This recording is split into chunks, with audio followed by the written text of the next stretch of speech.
in Alta Vista came about actually during the development and actually installation of our first mural in Andersonville near the Museo, when I happened to introduce myself to Ashley Cordova. The Cordovas own two parcels in this neighborhood, one of which is one of the original adobe structures in the Alta Vista neighborhood, which was then called the Spanish Colony. Ashley has done a lot of work in Fort Collins to tell the story and the history of her family and how that is very similar and yet to a degree very different from the experience of others that have spent their lives in these colonies as well. So fast forward, and once our first three projects were done in 2021, Anna and I immediately set sights on our fourth project, and we thought, well, we already have a champion in the community in Ashley Cordova. Let's see if they'd be interested in bringing this together. And sure enough, they were. And so in February of 2022, we began kicking off community engagement with a series of neighborhood events so that we could hear from the community what they wanted to see reflected in an asphalt art project. El Corazón de la Colonia highlights the role of the Mañanitos who came to the area in the 1920s and founded the Spanish colony. While men had traveled from northern New Mexico and southern Colorado in the past, these men would uproot their lives and family to forge a new future, working the farms and fields in the shadows of the Great Western Sugar Beet Factory. They were extremely hardworking people, well-grounded, in love with family, faith, and country. Their descendants would spend the next almost 100 years making a difference in the local community, pursuing higher education, and defending our freedoms through decaded military service. The mural starts with a Mañanito looking up through a sugar beet, which remains a permanent fixture of the past and sets the stage for a large piece of the community calling Fort Collins home. Beyond the field are symbols representing the Mañanitos' native roots in northern New Mexico and southern Colorado. These meld into a vibrant colors of our nation with those of our neighbors to the south who later arrived in the neighborhood and have engaged in creating the neighborhood's unique culture. My name is Ashley Cordova. I'm the sixth of 9 generations to have a connection to the Spanish colony. A connection while volunteering for a similar street mural project in Andersonville. I had a vision to have a street mural installed in the Spanish colony. During the past year, I spearheaded this project alongside my cousin Doug Cordova and my friend Moses O'Kelly, who is the artist. We spent over 50 plus weekly meetings, community engagements, numerous hours of footwork. I was greatly disappointed when Mural A, which tells the wholeheartedly story of the Spanish colony, was denied. We hope to have this later painted on private property in the near future. On Sunday, October 16th, we painted history honoring our past, present, and future generations, those who have lived, worked, and died in the Spanish colony. Just to the southwest is where the Great Western Sugar Beet Factory once stood, where los Mañanitos y Mañanitas worked with the short hoe. Thank you to my ancestors for paving the way, showing us a better way of life for those who have pursued and furthered their education, so we did not have to endure the endless, tirelessly back-breaking labor. Thank you for sacrificing your lives and leaving your families to serve our country. El Corazón de la Colonia, the heart of the colony. My great-grandfather, Jose Dolores Cordova, built a family adobe home which still stands and resides at 749 Martinez Street in 1921. We were truly honored to welcome back my cousin Kenny Cordova and the old rock and roll band to perform 2 songs. I wish to thank the community and all the volunteers who came out to support our efforts that day. I recruited volunteers via social media. I did some outreach with Fort Collins, Coloradoan. It was published in the newspaper, and word of mouth. We just went around and did a lot of footwork and recruited folks as well. Do you know about how many volunteers showed up that day? Volunteers the day of the mural, I got a head count. Majority, 90% of those folks were my family. We did have some outreach folks from the city of Fort Collins. Historic preservation was there. I did count, there were times I did get a head count about 50. Wow. Yes, yes. There was a lot of paint that they went through too. Yes, we had tons of paint out there. There was a lot of paint. So from the beginning we got there, we got there probably at 8:30 and we wrapped up at 8 p.m. that night. Wow. Yes. So it was a very long day. My best memory of the day of installation was just the amount of support I had, and everybody came together to paint history on asphalt. It was absolutely just incredibly overwhelming. So Mural A was actually denied probably 8 months into our progress with our weekly meetings. So we had weekly meetings every Wednesday with Anna Kelso and Nick Hyman through FC Moves and APP, which is the program. So that mural actually went to the APP, which is Art in Public Places Board, and it was denied. That tells a foolhardy story of the Spanish colony. So it starts with a sugar beet and a covered wagon, because that's how we came from New Mexico, is in a covered wagon. My great-grandfather and grandmother brought my grandmother in 1921 in a covered wagon from northern New Mexico to settle here in Fort Collins. So my grandmother, Rosie, was 6 months old when they brought her here in a covered wagon. Yes. It's wild to think about that. I always stop and think, how long did it take them to get here? So Mural A speaks about, it starts with the sugar beet and a covered wagon and a farmer in the fields. It also, you can see Holy Family Catholic Church, because faith was so important to the Spanish colony and the folks that lived there. So they would actually either walk to church from the Spanish colony, and they'd walk to Holy Family, which is on Cherry Street. And my great Aunt Marie, who is one of the surviving daughters of my great grandfather, Jose Dolores Cordova, she's 88 years old and she still walks to Holy Family. Wow. So it's pretty amazing. So faith and religion was so important to them. And then higher education. So you will see in the Mural A that was denied, there was higher education and then military. It was denied due to the fact that the Catholic Church and the military, because we chose to use and I can't remember what it says. I'd have to go back, but there is a phrase in very fine print, which you cannot see unless you're really looking at it, in the application, where it says you cannot have religion and or any symbols of crosses. Oh. So there was that piece that was denied. And we went back and forth. We talked about maybe let's take it out, but I felt like it was very important to keep that in, because that is what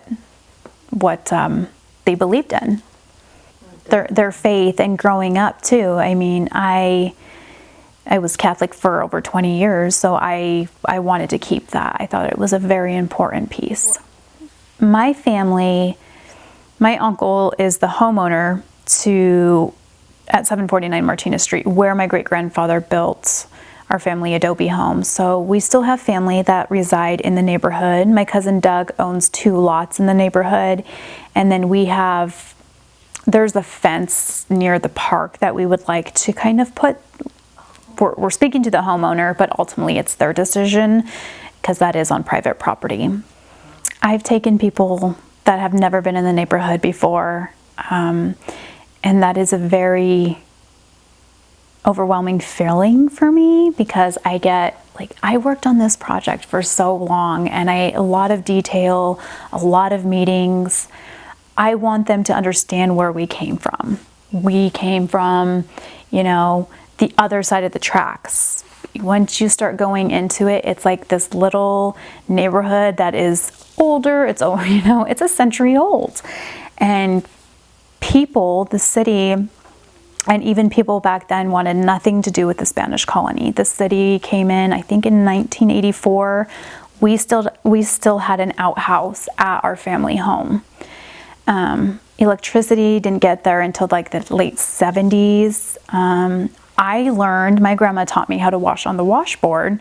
So I grew up different than my peers did because most of them were wealthy. Most of them came from their parents, and their backgrounds were just different than ours. Like, we came here with nothing. And I think it is so important that myself and my children and future generations know where they came from and the struggle that my ancestors, my grandparents, my great-grandparents had to endure to get here, and never once complain.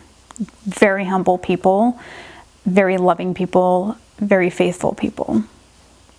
It's a safe haven when I go back and just reflect there. I'm in the works with Fort Collins City Neighborhood Services. We will be putting adobe benches in the park in the near future as well. So I've been working on that project, and then I'm working with historic preservation to make sure we landmark the neighborhood.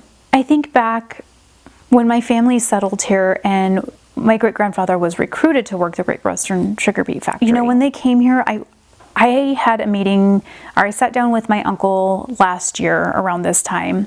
He is the eldest uncle of my grandparents, so he's 81. And he had just hearing stories and whatnot. Population 100 years ago in Fort Collins was anywhere from 300 to maybe 1,000 people. So if you can think about like where we are now with population of being over, I think 200,000 people, or pretty close, that just numbers boggle my mind. And I'm like, my family helped shape this community. And it is really neat to like share my story, share our story and where we come from.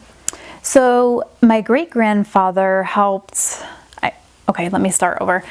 My great-grandfather built our family home, which still stands at 749 Martinez Street. And I recall my grandmother, she would always tell us she and her brother would roll up their coveralls and they would help mix the molds to create the bricks. Yes, so she was a very young girl, but she still recalled when I have her on video,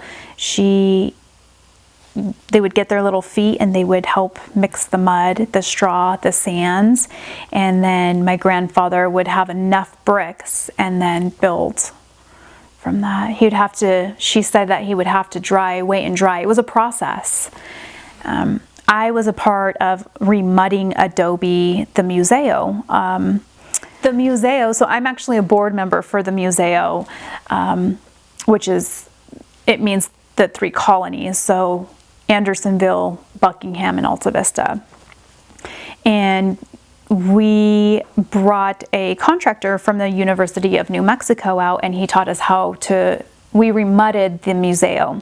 So he taught us the process. It was like a 2-day process. So I got to experience that. And that was so incredible because when I was doing it, I was like, wow, I'm sure technology is much different now compared to what my great-grandfather, the contractor went out. I showed him our family home, and he said they weren't just the standard.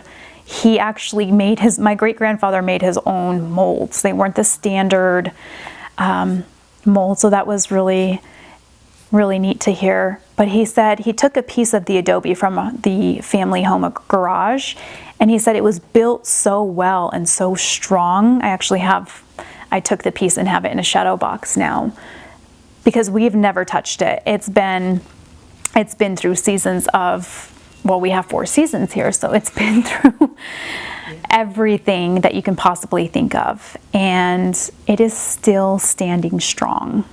And for him, he's been doing this for 30 plus years, the contractor. He's been all around the world, and he said he has never seen something so just sturdy and well built as he did our family home. And that was really just amazing to hear. Yeah. A lot of thought went into that process. So I'm 35 years old. I am a native from Fort Collins. I've been here all my life, and I have 3 children who are all in high school. They all go to Fort Collins High, go Lampkins. And I started my journey at a very young age. I became a mother at 18 years old. I had 3 kids by the age of 21. And I remember my grandmother and grandfather, my grandparents had 11 children.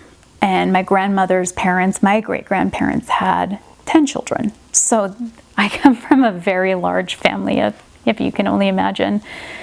But I knew, because I dropped out my sophomore year in high school because of the circumstances. And when I was 21, I went back to school. I pursued education, higher education. I got a wonderful job working for Bob Lou Theater. I was their box office manager and managed many main stage productions, special events, volunteer for about 12 years. And then I took a break from that, and then I didn't know what I wanted to do, so I started just doing really anything. And healthcare, I went into healthcare. I worked a lot with patients who were in hospice. I am a very passionate person, and I love people and I care about people, and that was really hard to deal with because my people that I cared about were dying, and so it was really hard on me because I didn't know how to separate that. I did community management, and I managed over 50 properties, 50 HOAs in northern Colorado. I did that for 3 years, and that was really exhausting, if you can only imagine. I was their office manager and architectural review manager, so everything came through me. I had to review and approve. And then I've been in my current role as a management solutions lead, and I've been in this position with this company for 3 years, and I absolutely love it. They say if you love what you do, you never work a day in your life, and I finally am at a company where I feel like that. I love what I do. I help people, and it's just, being a leader is really important to me. So here I am, 35. I have my own nonprofit 501c3 for suicide prevention. It's called Northern Colorado Lifesavers. In 2017, I spearheaded a project with the city of Fort Collins for the naming of the street to be named after the Cordovas. So I had tons of work to do, and I remember going to city council meetings, and then you could vote for 3, I think there were like 10 different families that were running for the next naming of the street in Fort Collins.